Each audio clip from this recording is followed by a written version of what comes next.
பேசிய ஆரம்பினாரு.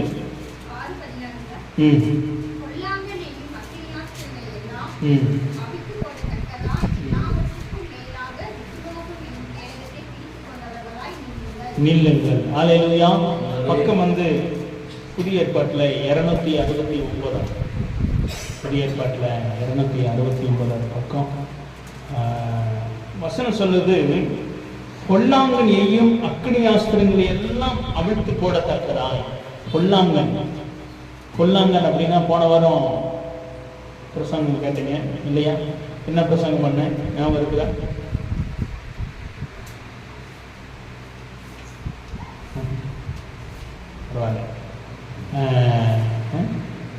போன வாரம் என்ன பிரசங்கம் அப்படின்னா யோவான் 10ஆம் அதிகாரத்தில் பிரசங்கம் கரெக்டா இல்லையா? அப்ப வசனத்தை உள்ள கொண்டு போனோம், எழுதணும், வீட்டில் போய் படிக்கணும் ஆண்டுக்கலாம். அப்ப பொல்லாங்கனை பத்தி நான் சொல்லிக் கொடுத்தேன். போன வாரம் ஒரு பொல்லாங்கன் இல்லையா, அவருக்கு நிறைய பேர் இருக்கு. அப்படி இந்த இடத்துலையும் பொல்லாங்கன் எய்யும் அக்னியாஸ்திரங்களை எல்லாம் அவிழ்த்து போடத்தக்கதாய். பொல்லாங்கன் எய்கிற அக்னி ஆஸ்திரங்களை எல்லாம் அவிழ்த்து போட தக்கதாய். இந்த வருஷம் என்ன புரியுது? பொல்லாங்கன் அப்படின்னா பிசாசு. அவன் அம்புகளை என்ன செய்யறான்? விடுறான். யாருக்கு எதிராக விடுறான்? தேவனுடைய பிள்ளைகளாகிய ஆராதிக்கிற ஜனத்துக்கு எதிராக. இந்த நாட்கள்ல கர்த்தர் சபையை ஆயத்தப்படுத்துகிறார். எதற்கு நேராக ஆயத்தப்படுத்துகிறார்? விசுவாசத்துக்கு நேராக ஆயத்தப்படுத்துகிறார். ஹல்லேலூயா. நீங்களும் நானும் விசுவாசத்திலே ஆயத்தம் உள்ளவர்களாக, விசுவாசத்திலே பலன் உள்ளவர்களாக நம்ம மாற வேண்டும். ஹல்லேலூயா. விசுவாசிக்கிறீங்களா? ஹல்லேலூயா. வார்த்தையை நம்புறீங்களா? ஆண்டவருடைய நாமம். நீங்க ஷேர் பண்ணி இப்படி போட்டீங்கன்னா உங்களுக்கு தெரியும். அப்ப வசனம் சொல்லுது, பொல்லாங்கன் எய்யும் அக்னி ஆஸ்திரங்களை எல்லாம் என்ன செய்யணுமா? அவிழ்த்து போடணும். பொல்லாங்கன் பிசாசு எய்கிற அம்பு இருக்குது. அவன் நிறைய விதமான அம்புகள் என்ன செய்வான்? நம்முடைய வாழ்க்கையில அவன் எய்து கொண்டே இருப்பான். எதுக்காக அம்பு எய்கிறான்? அந்த ஆத்மா கீழே விழுந்துருக்கு. அவனுடைய அம்புல என்ன இருக்குன்னா, இப்ப வேட்டையாடுறவங்க அம்புல என்ன வச்சிருப்பாங்க? வேட்டையாடுறவங்க அம்புகள்ல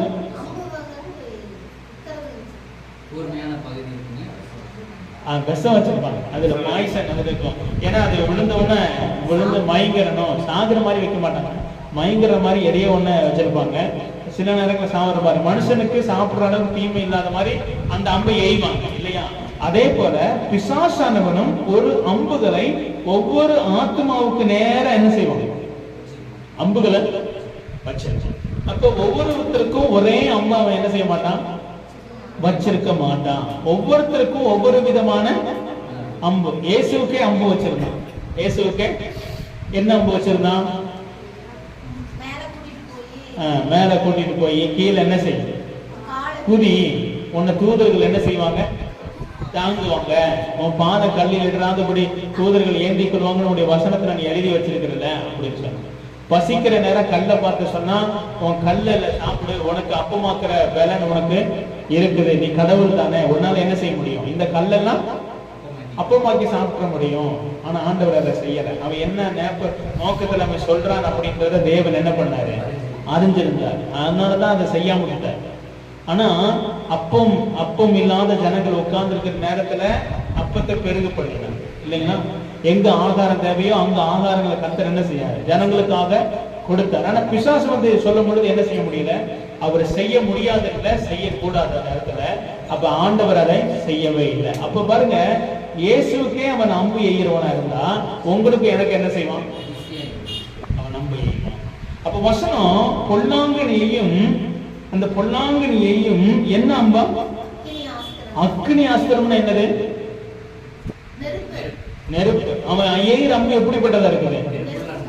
நெருப்போட வருது. விஷத்தோட வருதோ நெருப்போட என்ன செய்யுது? நெருப்போட அவன் அம்பை என்ன செய்யறான்? எய்கிறான். என்ன அம்பு எய்வான்? ஒவ்வொருத்தருக்கும் ஒவ்வொரு விதமான அம்பை என்ன செய்வான்? அப்ப கொண்டுடும். ஒருத்தருக்கு ரொம்ப கோபப்படுவாரா இருந்தா அவனுக்கு கோபத்தின் அம்பையே வச்சிருப்பான். ஒருத்தர் சண்டை போடுவாங்களா இருந்தா சண்டை போடுற அம்பை வச்சிருப்பான். ஒருத்தவங்க சோர்ந்து போயிட்டே இருப்பாங்களா இருந்தா அவனுக்கு சோர்வின் அம்பை என்ன செய்வான்?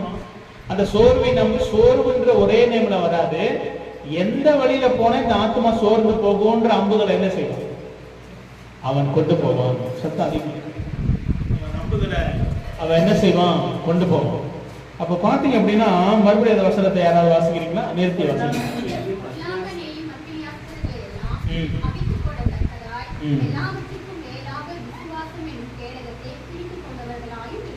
பைபிள் நமக்கு என்ன சொல்லுதுன்னா, பொல்லாங்கன் எய்யும் அக்னி அஸ்திரங்களை எல்லாம் அவிழ்த்து போட தக்கதாக புரியுது. கம்மி நீ வாசிக்கிறியாமா?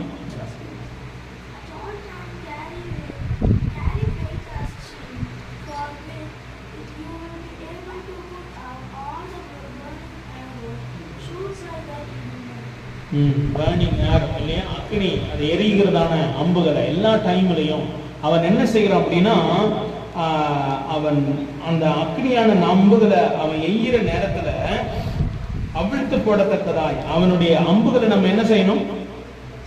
அவிழ்த்து போட்டுறோம். அந்த அம்பு உள்ள தைக்கிற அளவுக்கு என்ன செய்யக்கூடாது?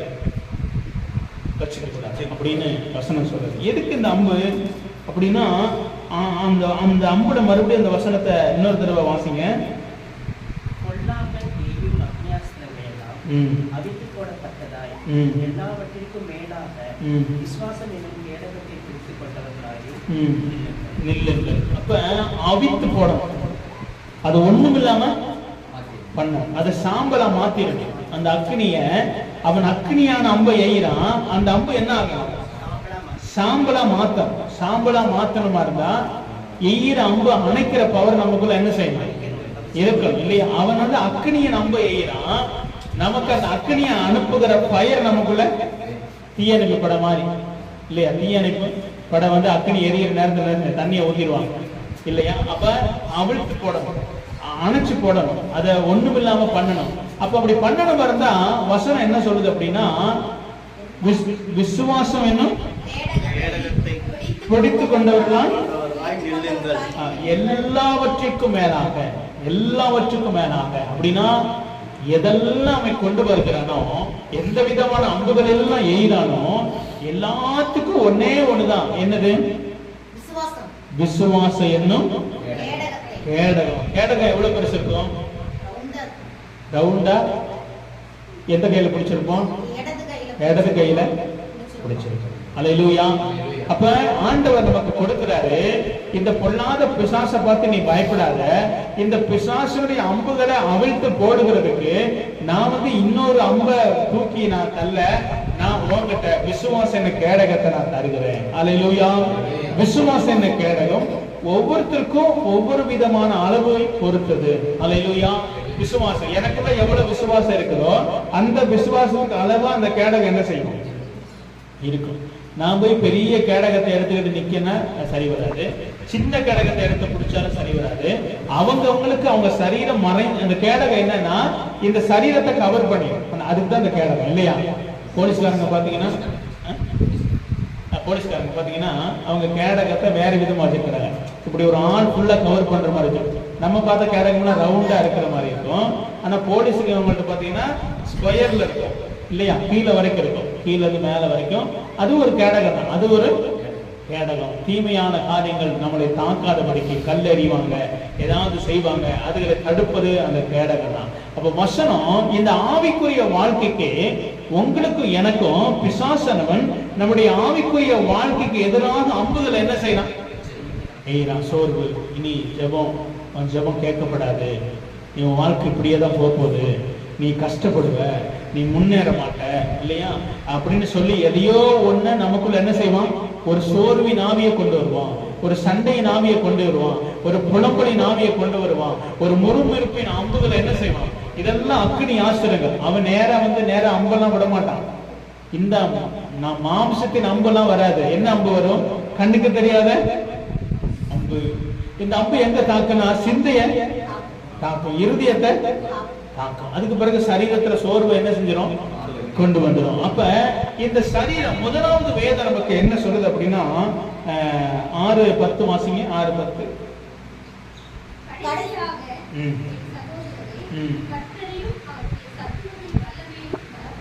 பலப்படணும். நீங்க ஆண்டுக்குள்ளாக பலப்படாம விசுவாசன கேடகத்தை ஈஸியா என்ன செய்ய முடியாது? தூக்கி பிடிக்க முடியாது. கர்த்தருக்குள்ள பலப்படும். எப்படி பலப்படுறது?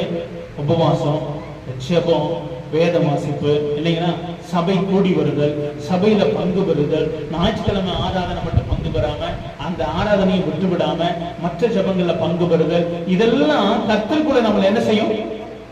பலப்படுத்தும். இதுல நீங்க பலப்படாம எடுத்த உடனே விசுவாச கேடகம் உங்களுக்கு என்ன செய்யாது? வரவே வர. அப்ப நாம் பலப்பட்டாதான் பாருங்க, ட்ரைனிங்ல இருக்கிறாங்க, ராணுவத்துல போலீஸ் இருக்கிறாங்க, அவங்களுக்கு ஒரு பயிற்சி கூட இருக்குது இல்லையா? அதே போல நமக்கு பயிற்சி கூடம் சபைதான். அல்லேலூயா. சபையை கூடி வரணும், சபையில கூடி வரணும், சபையில ஞாயிற்றுக்கிழமை தவிர மற்ற நேரங்கள்ல ஜெபங்கள்ல பங்கு பெறணும், ஆலோசனைகள் வேத பாட இதுல என்ன செய்யணும்? பங்கு பெறணும், கூடி கூடி ஜனங்களை நம்ம ஜெபிக்கணும், வீட்டு ஜெப கூடங்கள்ல பங்கு பெறணும். இதெல்லாம் என்ன அப்படின்னா உபவாச கூட்டங்கள்ல பங்கு பெறணும், விடுதலையின் ஜெபத்துல பங்கு பெறணும். இதெல்லாம் கர்த்தருக்குள்ள என்ன செய்யறது? பலப்படுகிறது. அப்படி இல்லாம அது என்ன செய்யாது? பலன் அடையவே. ராணுவமும் சரி, காவல்துறையும் சரி, அவங்களுக்கு ஒரு பயிற்சி கூடம், அங்கதான் பலப்படுவாங்க. எடுத்தவன போய் என்ன செய்ய மாட்டாங்க? கேடகத்தை பிடிச்சுக்கிட்டு கண்ணை பிடிச்சுக்கிட்டுலாம் நிக்க மாட்டாங்க. அப்படி நின்னாங்கன்னா எதிரிக்கு நல்லா அவன் நம்மளை கட்டணும் பலன் உள்ளவனா, நல்ல ட்ரைனிங்ல அவன் வந்திருக்கிறான், அவன் நம்மளை அடிச்சிருவான்.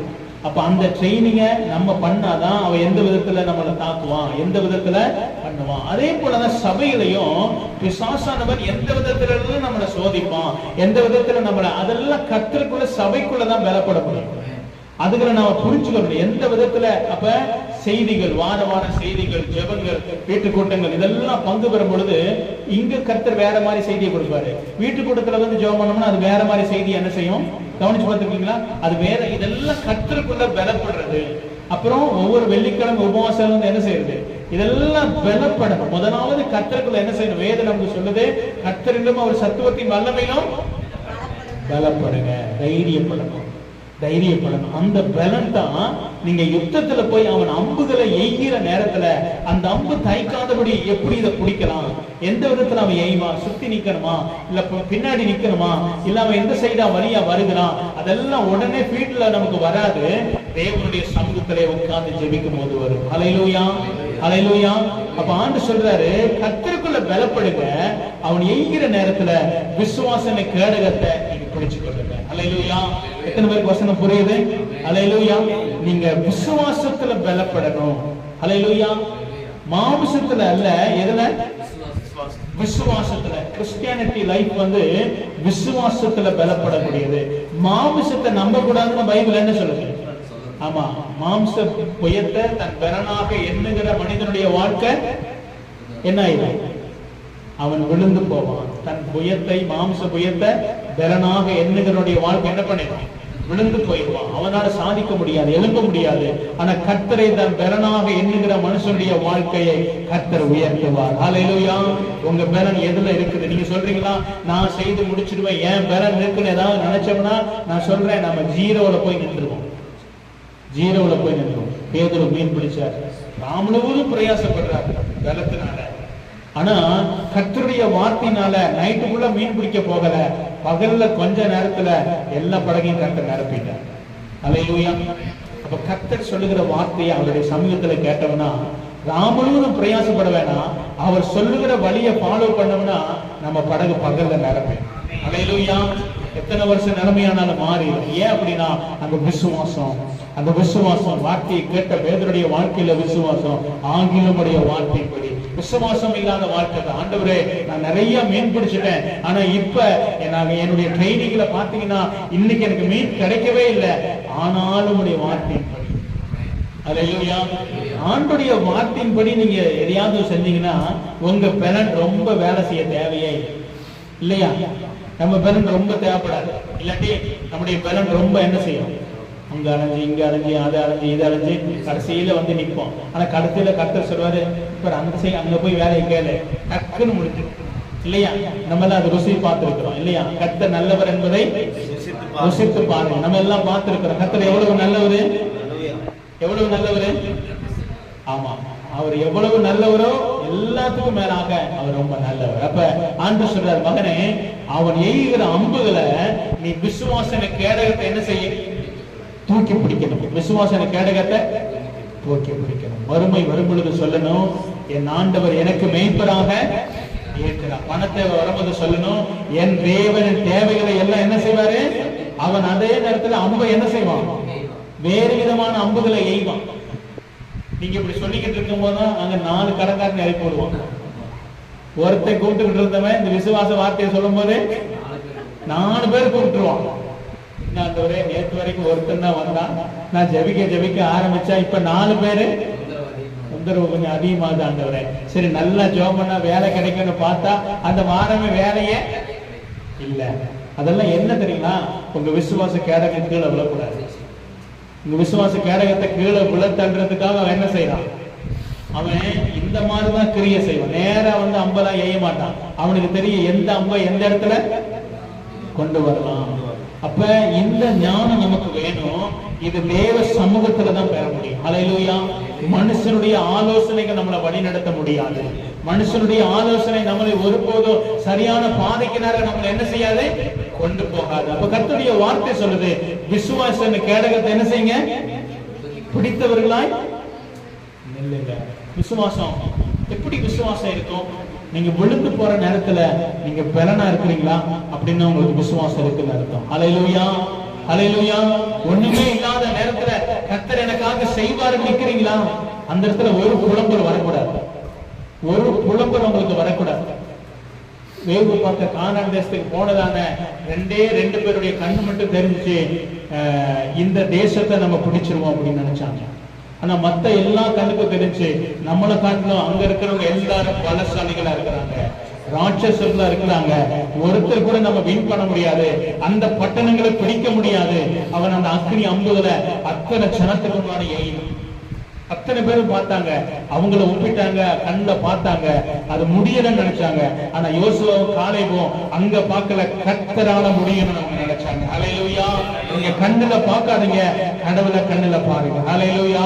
கடவுள் முன்னாடி நின்று கர்த்தர் செய்வார் என்பதை நம்புங்க. ஹல்லேலூயா. நம்புறீங்களா? நீங்க நம்பணும். இதுவரைக்கும் அப்படிதான் நம்ம வந்திருக்கிறோம் இல்லையா? எனக்காக யாவையும் செய்து முடிப்பார். எப்ப இந்த வேர்டு வரணும், இப்ப ஈஸியா சொல்லிடுவோம்.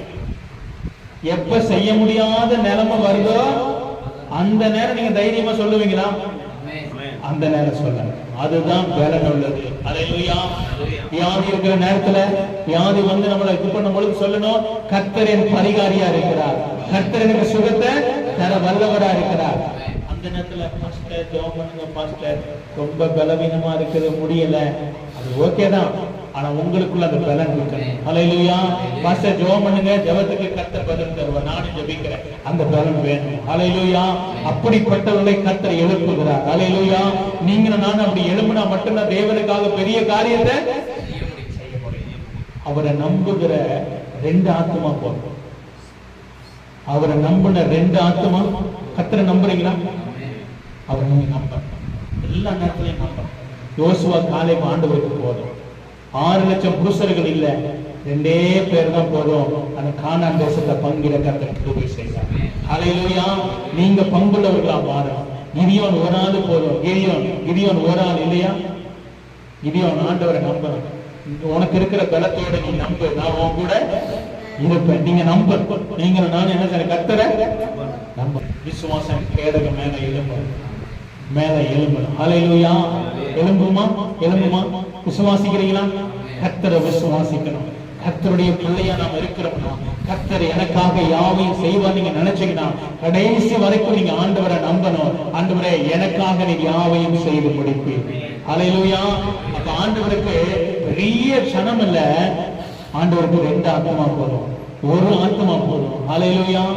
1 ஆத்மா. ஆண்டவர் சொன்னார், கிதியோனே நீ புறப்படு, நான் கூட இருக்கிறேன். காலேப் யோசுவா கர்த்தரை நம்பினாங்க. இல்ல இந்த பட்டணத்தை பிடிச்சிருவோம், இந்த மனுஷர்களை ஜெயிக்கொள்ளுவோம் நினைச்சாங்க. கரெக்டா பட்டணத்தை பிடிச்சிட்டாங்க. கர்த்தருடைய கரத்துல தான் எல்லாம் இருக்குது. ஹல்லேலூயா. ஹல்லேலூயா. கோலியாத் வந்து நின்னா, ஆனா படையே நடுங்கிக்கிட்டு இருக்குது. ஆனா தாவீது ஒருத்தர் நின்னாரு, இல்ல இந்த கோலியாத்தை நான் முறியடிச்சிருவேன். ஹல்லேலூயா. அவருடைய பலன் அல்ல, கர்த்தருடைய பலன். ஹல்லேலூயா. எத்தனை பேர் நம்புறீங்க? ஏன் பலன் அல்ல, கர்த்தருடைய பலன் என்னை நடத்தும். நீங்க விசுவாசிக்கணும், கர்த்தர் என்னை பலப்படுத்த வல்லவராய் இருக்கிறார், கர்த்தர் என்னை சுகப்படுத்த வல்லவராய் இருக்கிறார். அதனால தான் பவுல் சொல்லுவார், பிலிப்பியர் எழுதும்போது சொல்றாரு, பிலிப்பியர் என்ன சொல்றாரு? என்னை பலப்படுத்துகிற கிறிஸ்துவினாலே எந்த நேரத்துல சொல்றாரு? எல்லாம் தோல்வியா இருக்கிற நேரத்துல தான் சொல்றாரு. கடல் இல்லையா, நாசமோசம், ட்ரெஸ் இல்ல, சாப்பாடு இல்ல, தண்ணி இல்ல, ஆத்துல எல்லா சேதங்கள் இருக்கிற நேரத்துல சொல்றாரு, என்னை பலப்படுத்துகிற கிறிஸ்துவினால. இந்த நேரம் தான் உங்க கேடகத்தை பிடிக்கணும். போய் உட்கார்ந்து மூளையில உட்கார்ந்து ஓன்னு அழக்கூடாது. என்ன ஆண்டவரே, கொஞ்சம் தான் இருந்துச்சு அதையும் பிடிக்கிட்டீங்களே, கொஞ்சம் நம்பிக்கை இருந்துச்சு அதையும் பிடிங்கிட்டீங்க, கொஞ்சம் வருமானம் வந்துகிட்டு இருந்துச்சு அதையும் நிறுத்திட்டீங்க. இல்ல, அவன் நம்புகளை எய்வான், அவன் நம்புகளை எய்வான். நீங்க பலனா இருக்கிற நேரத்துல இல்ல, உங்க சூழ்நிலைக்கு எதிராக அம்புகளை எய்வான். கொஞ்சம் அடி சறுக்கிற நேரத்துல எய்வான். பயப்படாதீங்க, கர்த்தர் கூட இருக்கிறார் என்பதை மறந்து போகாதீங்க. நீங்க சொல்லுங்க, என் ஆண்டவர் என் கூட என்ன செய்யறாரு? இருக்கிறார். என்னை பலப்படுத்துகிற கிறிஸ்து எனக்குள்ள இருக்கிறார். என்னை தைரியப்படுத்துகிற கிறிஸ்து எனக்குள்ள இருக்கிறார். நான் என்னை கர்த்தர் நிலை நிற்க அவர் பண்ணுவார். ஹல்லேலூயா. அதை நீங்க நம்பணும். இதுதான் விசுவாசம். இன்னும் கேடகம். வாசிக்கிறது ஈஸியா வாசிக்கலாம், ஆனா சூழ்நிலை வரும் பொழுது தெரியும். எதுவுமே நடக்காத நிலைமையா இருந்தாலும் நம்ம வாயிலிருந்து என்ன வரக்கூடாது? விசுவாசம் வரக்கூடாது. கர்த்தர் நடத்துவார் அப்படின்ற நம்பிக்கை நமக்குள்ள என்ன செய்யணும்? மார்த்தார் மரியாளுடைய வாழ்க்கையில ஒரு சூழ்நிலை நடந்துச்சு இல்லைங்களா? சகோதரன் என்ன செஞ்சிட்டான்? ஆனா அவங்க நம்பிட்டே இருந்தாங்க. விசுவாசம் கீழே விழுகல. இல்ல, போதகரை வர சொல்லு, அவர் வந்து கர்த்தர் என்ன செய்வாரு? அப்பதான் விசுவாசம் அவங்களுக்குள்ள இருந்துச்சு. எதிர்பார்த்தாங்க, ஆனா அவன் செத்தே போயிட்டான். அதுக்கு பிறகு கர்த்தர் என்ன செய்யறாரு? 4 நாள் கழிச்சு வருகிறார். வந்தோன்னு சொல்றாங்க, ஆண்டவரே நீர் இருந்தீரானால், நம்மளும் சில நேரம் சொல்றோம், ஆண்டவரே இந்த ஜெபத்தை முதலே கேட்டிருந்தீங்கன்னா இல்லையா, ஒருத்தர் வர்றதுக்கு 4 பேர் வந்து நிக்கிறாங்க. நம்ம சில நேரம் சொல்லுவோம், என்ன ஆண்டவரே வேலை கிடைக்கும்னு பார்த்தேன், ஜெபம் பண்ணேன், கடைசியில பாத்தீங்கன்னா இருக்கிற வரையும் புடிக்கிட்டு போயிடுச்சு. கூப்பிடுறேன்னு அந்த வேலையும் இப்ப ஆண்டவர் சொல்லுவோம், என்ன அந்த வேலை ஒண்ணும் கிடைக்கலையா? இல்ல, இந்த நேரம் தான் நீங்க விசுவாசம் உள்ளவங்க. தைரியமாயிரு, விசுவாசம் ஆண்டவர் செய்வாரு. நம்பணும். சாப்பாடுக்கு வழியே இல்லையா, கர்த்தரை பிடிச்சுக்கணும். இல்ல, கொஞ்சம் முறுமுறுக்காம இருக்கணும், அவ்வளவுதான். உங்ககிட்ட முறுமுறுப்பின் ஆவிய பிசாசு எய்கிற அளவுக்கு விட்டு கொடுக்கிறாருங்க. அது அப்படியே கீழே கொண்டு போய் தேவ மகிமையை கீழே கொண்டு போய் பாருங்க. வனாந்தரத்துல 6 லட்சம் புருஷர்கள், கிட்டத்தட்ட 30 லட்சம் ஜனங்கள் வழிநடத்தப்பட்டு இருக்கிறார் ஆண்டவர் இல்லையா? எகிப்திலிருந்து அவ்வளவு ஜனங்களை புறப்பட்டு அவ்வளவு வல்லமைகளை செய்த தேவன் வனாந்தரத்துல சாப்பாடு தண்ணி தராமையா போயிடுவாரு இல்லையா? இதெல்லாம் தந்துருவார். நம்முடைய தகப்பன் மிகப்பெரியவர். ஹல்லேலூயா. நீங்க சொல்லுங்க, என் ஆண்டவர் மிகப்பெரியவர். சொல்லுங்க, என் ஆண்டவர் மிகப்பெரியவர். என்னை கடைசி மட்டும் நடத்த வல்லவரா இருக்கிறார். ஆண்டவரே, நீர் என்னை கடைசி மட்டும் என்னையும் என் பிள்ளைகளையும் சபையை நடத்த நீர் வல்லவரா இருக்கிறேன். தைரியமா சொல்லுங்க, தைரியமா சொல்லுங்க. கர்த்தர் என்னை நடத்துவா, எனக்கு எந்த குறையும் வராது. ஹல்லேலூயா. கர்த்தர் என்னை கடைசி மட்டும் நடத்த வல்லவரா இருக்கிறார். நன்மையும் கிருபையும் ஜீவனோட நாளெல்லாம் என்னை தொடரும். ஹல்லேலூயா. விசுவாசிக்கிறீங்களா? நீங்க விசுவாசிக்கணும். இந்த நேரம் விசுவாசிக்கலாம். இந்த வேடை உள்ள வச்சுக்கிட்டு அந்த நேரமும் என்ன செய்யணும்? விசுவாசம். அதுதான் சரியான கிறிஸ்தவத்தினுடைய பேரணை. ஹல்லேலூயா. அவன் அம்பை எய்வான். அவன் அம்புகளை எய்கிற நேரத்துல உங்க விசுவாசம் எழுப்பி அந்த கேடகத்தை அவனுடைய அக்னி, அந்த அக்னியை என்ன செஞ்சிடணும்? அணைஞ்சு போயிடணும். அந்த அக்னி அவன் வரும்பொழுது அந்த அதெல்லாம் உடஞ்சி போயிடணும். அவன் பார்ப்பான், என்னது எத்தனை அம்பு எய்யினாலும் என்ன செய்ய மாட்டேங்குது? விழ மாட்டேங்குது. கர்த்தர் எங்கேயும் விழுந்து போகவே இல்லை. ஹல்லேலூயா. அவன் கடைசி மட்டும் போராடினான். ஆனா ஜெய கிறிஸ்து அவர் ஜெயம் எடுத்தார் சிலுவையிலே. ஹல்லேலூயா. அந்த துரைத்தனங்களையும் அதிகாரங்களையும் உறைந்து கொண்டு வெளியரங்கமாகவே கர்த்தர் சிலுவையிலே பிசாசை ஜெயித்தார். ஹல்லேலூயா. அவர் மறைமுகமா எங்கேயும் ஜெயிக்கல, யாருக்கு தெரியாம ஜெயிக்கல. முழு உலகம் பார்க்கிற அளவுல வெளியரங்க கோலமாக சத்துருவை நேருக்கு நேர் அவர் ஜெயம் கண்டார். ஹல்லேலூயா. உங்களுக்கு எனக்கு அந்த ஜெயத்தை தந்திருக்கிறார். ஹல்லேலூயா. இருளானது இல்லையா, அந்த ஒளிய இருள் பிடிச்சுக்க முடியாது. ஹல்லேலூயா. மனுஷனுக்குள் ஒளி இருந்தது, அந்த ஒளி இருள் என்ன செய்ய முடியல? இருள் பிடிக்க முடியல. இல்லனா இருள் அணைஞ்சு போக முடியல. ஏன்னா அவர் ஒளியாக இந்த தெய்வம் நமக்குள்ளே வாசம் பண்ணுகிறார். ஹல்லேலூயா. உங்களுக்குள்ள இருக்கிற விசுவாசிக்கிறீங்களா? ஆண்டவர் எனக்குள்ள இருக்கிறார், நீங்க விசுவாசிக்கணும். என் குடும்பத்துல இருக்கிறார், நீங்க விசுவாசிக்கணும். 4 நாள் கழிச்சு ஆண்டவர் அந்த இடத்தை மறந்து போகாம அதே லாசருடைய வீட்டுக்கு வந்தார். எல்லாம் முடிஞ்சிருச்சு. நம்பிக்கையே அவங்க விட்டு போயிருக்கும் இல்லைங்களா? இயேசு வர சொன்ன இயேசு வரவே முடிஞ்சிருச்சு. அவங்க அடக்கம் பண்ணிட்டாங்க, எல்லாம் பண்ணிட்டாங்க. சரி, இந்த ஆண்டவர் வரமாட்டான்னு நினைச்சிட்டாங்க. ஆனா ஆண்டவர் வேற ஒரு பிளான் வச்சிருக்காரு. அந்த பிளான் யார்கிட்ட சொல்லல, யார்கிட்டையும் சொல்லல. அவர் 4 நாள் கழிச்சு வந்தவன இவங்க நினைச்சாங்க ஆண்டவர் உங்களை நோக்கி வரான்னு ஒரு பிளான் வரதான் வருவார். ஹல்லேலூயா. விசுவாசிக்கிறீங்களா? நீங்க எதிர்பார்க்கிற நேரம் அல்ல, ஆனா எதிர்பார்க்காத நேரம் வருவாரு. அந்த நேரத்துல கர்த்தர் உங்ககிட்ட ஒரு பிளானை கையில கொண்டு வருவார். ஹல்லேலூயா. விசுவாசிக்கிறீங்களா? கர்த்தர் உங்க பிளானை கொண்டு வருவார் இல்லையா? ஆபிரகாம் சாராலும் எல்லாம் முடிஞ்சு போன நேரத்துல இருக்கிற நேரத்துல கர்த்தர் பிளானை கையில தூக்கிட்டு வரார். ஹல்லேலூயா. இல்லையா? மம்ரேயின் சமபூமியில ஒரு பிளானை தூக்கிட்டு வர. என்ன பிளான் அது? அடுத்த வருஷம் இந்நேரம் குழந்தை கையில வந்துடும். அந்த நேரம் அவங்களுக்கு என்ன இல்ல இல்ல நம்பிக்கையே இல்ல. ஆமா, போங்க ஆண்டவரே இப்படி சொல்லி சொல்லி எவ்வளவு நாள் கொண்டு வந்துட்டீங்க. மார்த்தா இவங்க சாரார் சொல்றாங்க, எல்லாம் முடிஞ்சு போச்சு ஆண்டவரே, இதுக்கு மேல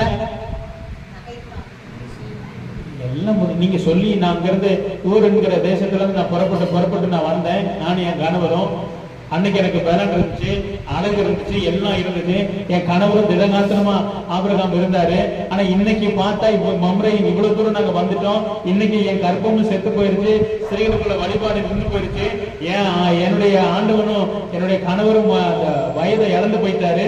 இனி கரு உருவாகக்கூடிய பலனும் இல்ல, அதை தாங்கக்கூடிய கற்பமும் என்கிட்ட இல்ல. போங்க ஆண்டவரே அப்படின்னு தான் சொன்னாங்க. அந்த நேரம் தான் பிளானை கையில தூக்கிட்டு வர. நீங்க என்னைக்கு இல்லைன்னு நினைச்சு நிக்கிறீங்களோ அன்னைக்கு கர்த்தர் கிட்ட ஒரு பிளானை கொண்டு வருவார். அன்னைக்கு ஏற்றுக்கொள்கிற மனசு உங்கள்கிட்ட இருக்குமா? ஹல்லேலூயா. இருக்கு. எல்லாம் அவர் செய்யணும்னு நினைக்கிறத செய்து முடிச்சிருவார். ஹல்லேலூயா. செய்து முடிச்சிருவார். என்னுடைய எல்லா தருணம் முடிஞ்சு போற நேரத்துல கர்த்தர் பிளானை கையில என்ன செய்வார்? அதுதான் விசுவாசம். அந்த நேரம் உங்களால நம்ப முடியுமா? ஆனா விசுவாசம் இருந்தாலும் இல்லாட்டினாலும் உங்ககிட்ட கொண்டு வந்துடுவார். ஆபிரகாம் சாரான குழந்தையை ஏற்றுக்கொள்கிற மனசு முழுசா போயிருச்சு. நீ அப்ப தாங்காத ஆண்டவரே, தாங்குற பலனே இல்லை. நீ உள்ள போய் நிக்கிற குழந்தையெல்லாம் வருமா? இல்ல, அவரால கூடும். ஹல்லேலூயா. ஹல்லேலூயா. விசுவாசிக்கிறீங்களா? அவரால கூடும். மாத்தார் மரியாதை நினைச்சாங்க, முடிஞ்சிச்சு, நீ அவ்வளவுதான். எதிர்பார்த்து எல்லாம் முடிஞ்சு 4 நாள் ஆகி எல்லாம் அழுகி நாற்றம் அடிக்கிற இடத்துக்கு வந்து அந்த நேரம் கர்த்தர் பிளானை கர்த்தர் கொண்டு வந்தார். உன் சகோதரன் என்ன செய்வான்? உயிர் கொள்வான். இல்ல ஆண்டவரே, அந்த கல்லறைகிட்டே போகாது, நாட்டம் அடிக்கும். விசுவாசம், கிறிஸ்தவ விசுவாசம் என்பது சாதாரணது கிடையாது. ஒண்ணுமே இல்லாத நேரத்துல அதை உங்களால பார்க்க முடியுமா? ஜீரோல இருந்துகிட்டு கர்த்தர் என்ன உயர்த்துவார் உங்களால சொல்ல முடியுமா? அதுதான் விசுவாசம். குருட்டு விசுவாசம் வேற, அது தப்பு. குருட்டா தேவையில்லாத நம்பிக்கிட்டு உட்கார்ந்து இருக்க கூடாது, அது தப்பு. அது பகுத்தறிகிற ஞானம் நமக்கு வேணும். சரியானதை நம்பணும், சரியானதை விசுவாசிக்கணும். தேவையில்லாத குருட்டு விசுவாசம் வரக்கூடாது. குருட்டு விசுவாசம்னா உதாரணம் ஒன்று சொல்றேனே, இப்ப கர்த்தர் நமக்குள்ள விசுவாச பலனை கொடுத்துட்டார். எனக்கு செய்ய வேண்டிய காரியத்தை செய்வார், கர்த்தருக்காக சாதிக்கணும், உண்மைதான். ஆனா அதை காட்டிலும் அவருடைய நடத்துகிற பாதையை நான் விட்டுட்டு வேற மாதிரி என்ன செய்யக்கூடாது, அது விசுவாசம் அல்ல. அது தவறான பாதை. வார்த்தைகளை தவறா நம்ம எடுத்துக்க முடியாது, தவறா எடுத்துக்க கூடாது. சரியான பாதையில போகணும். ஒரு வெள்ளம் வருது, அங்க ஒரு டேம் ஒன்று இருக்குது, எல்லாம் ஊரை அறிவிக்குது. அந்த டேம் உடைஞ்சு போறப்போதப்பா கொஞ்சம் மேடான இடத்துக்கு போயிருங்க, இல்லாட்டி மூழ்கி போயிருவீங்க அப்படின்னு சொல்லுகிற நேரத்துல, இல்ல பாஸ்டர் விசுவாசம் சொல்லி கொடுத்தாரு, இதுல நம்ம நிற்போம் அப்படின்னு சொல்லி நின்னீங்கன்னு என்ன ஆயிடும்? குருட்டு விசுவாசம். அதுக்கு ஞானம் வேணும். அந்த இடத்துல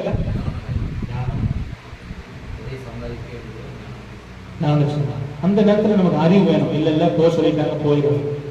ஆனா கர்த்தருக்காக எதையும் ஒண்ணு பிடிச்சி தானியல் மாதிரி சிங்கத்துல போட்டாங்கன்னு வச்சுக்கோங்க, அந்த இடத்துல ஞானம் தேவை வேணும். அந்த இடத்துல என்ன வேணும்? விசுவாசம். இந்த பகுத்தறியல் எந்த இடத்துல? கர்த்தருக்காக எதையாவது ஒண்ணு உங்களை சந்திக்கும் பொழுது தைரியமா இருங்க. ஆனா நீங்களும் போய் எதிரையாவது மாட்டிக்கிட்டு முழிச்சுக்கிட்டு விசுவாசத்தை பயன்படுத்திடாதீங்க. அதுல ஒரு வேலையும் செய்ய. அப்ப அந்த இடத்துக்கு தகுந்த ஞானத்தை கர்த்தருக்கு நீங்க என்ன செய்யணும்?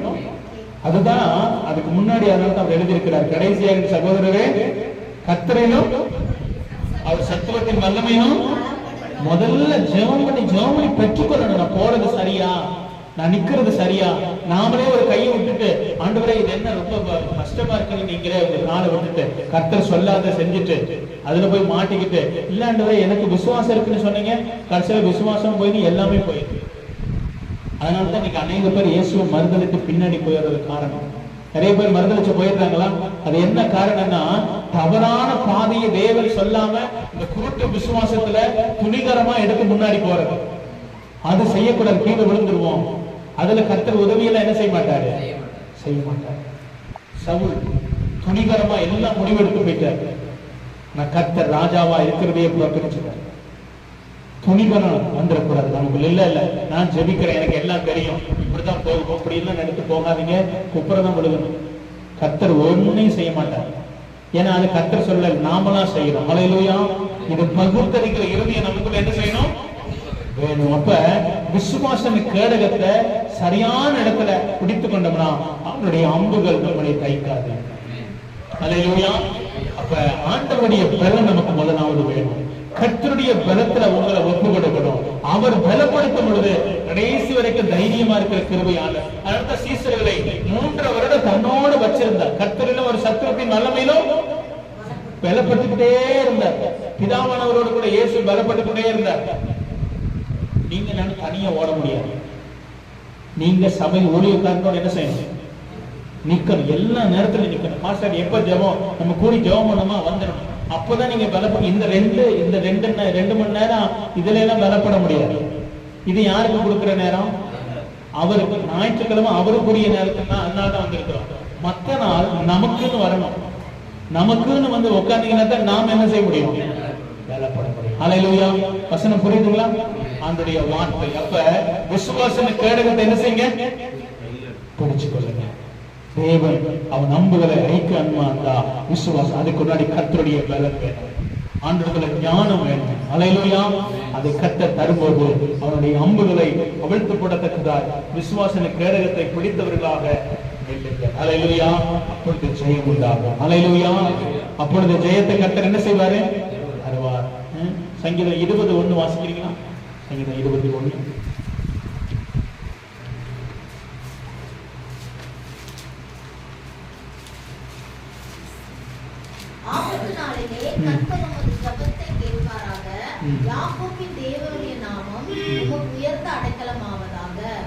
ஹல்லேலூயா. அப்ப ஆபத்து நாளில கர்த்தர் நமது ஜெபத்தை கேட்பார். பைபிள வாசனையே தப்பா சொல்றாங்க. ஆபத்து நாளில கர்த்தர் நமது ஜெபத்தை. இது என்னது? விசுவாசம். உங்க கேடகம் நிக்கணும். ஆண்டவரே, ஆபத்து நாளில கர்த்தரின் ஜெபத்தை நீங்க என்ன செய்வீங்க, கேட்பீங்க. உங்ககிட்ட இருந்து எனக்கு ஒத்தாசை என்ன செய்யும் வரும். நம்ம எழும்பி நிக்க ஆண்டவர் போனவா அங்க வச்சு வசந்த வாசம் ஞாபகம் இருக்குங்களா? இந்த வார்த்தை தான் அங்க வாஸ்தர் கர்த்தர் கொடுத்த வார்த்தை. ஆண்டவருடைய நாமம் ஒரு நாளும் கைவிட மாட்டார். அதை நம்ம நம்பணும். நான் ஆண்டுடைய பிள்ளையா இருந்தா ஆண்டவர் ஒரு நாள் நம்மளை கைவிட மாட்டார். ஹல்லேலூயா. ஹல்லேலூயா. விசுவாசிக்கிறீங்களா? நம்ம கர்த்தருடைய கரத்துல கண்களை மூடி நம்ம ஒப்பு கொடுத்து ஜெபிக்கலாம். ஆண்டவருடைய நாமம் மகிமைப்படலாம். பரிசுத்தமுள்ள நல்ல ஆண்டவரே, ஆண்டவரே, விசுவாசன கேடகத்தை நாங்கள் எல்லாரும் பிடித்தவர்களாக ஆண்டவரே, பிசாசானவன் கொல்லாமல் எய்கிற அம்புகளை அவிழ்த்து போடத்தக்கதாக ஆண்டவரே, அதை அழித்து போடத்தக்கதாக எங்களுக்கு அந்த விசுவாசன கேடகத்தை பலனாக எங்களுக்கு தாங்காங்க. இந்த செய்தியை கேட்கிறதாக ஆண்டவரே, சபைக்காக நான் சொல்லிக்கிறப்பா, இந்த வார்த்தையை கேட்ட முடிய ஜனத்தை ஆசீர்வதிப்பா. எல்லா பொல்லாப்புக்கும் நீங்களாக்கி காத்துக்கொள்வீராக. தேவ பலன் உம்முடைய ஜனத்தை ஆளுகை செய்வதாக. எல்லா துதிக்கும் மத்தியில உங்க கருத்துல நாங்கள் ஒப்பு கொடுக்கிறோம். இந்த சபையை கர்த்தர் ஆசீர்வதிப்பீராக. இந்த கேட்ட செய்தியை கர்த்தருடைய ஜனங்களுக்குள்ளாய், இருதயங்களுக்குள்ளாய், சிந்தைகளுக்குள்ளாய் அது ஊடுருவி பாயட்டும் என்று சொன்ன ஜெபிக்கிறப்பா. உமக்காய் பலன் கொள்ளுகிற ஜனத்தை எழுப்பும். உமக்காய் வைராக்கியமாய் பாராட்டுகிற ஜனங்களை எழுப்புவதற்காக இந்த சபையை எழுப்போம். உடைய நாமத்தை மகிமைப்படுத்தும். ஆசீர்வதியும். எல்லா துதிகன மகிமையை நாங்கள் உமக்கு செலுத்துகிறோம். நாம மகிமைப்படுவது கேட்ட வார்த்தையின் பிரகாரம் ஒவ்வொருவரையும் ஆசீர்வதிங்கப்பா. உமக்காய் விசுவாச கேடகத்தை பிடித்தவர்களாய் விசுவாசத்தோடு எழுப்பி நிற்கிற ஜனங்களாய் நிற்க பண்ணுகிறார். சபையை நிற்க பண்ண, அடியேனை நிற்க பண்ணு சுவாமி. இந்த கருத்தில் ஒப்பு கொடுக்கிறோம். எல்லா துதிகனமையுமே நாங்கள் ஒப்புக்கு செலுத்துகிறோம். இயேசுவின் மூலம் சொல்லிக்கிறோம் நல்ல தகப்பனே. ஆமென், ஆமென்.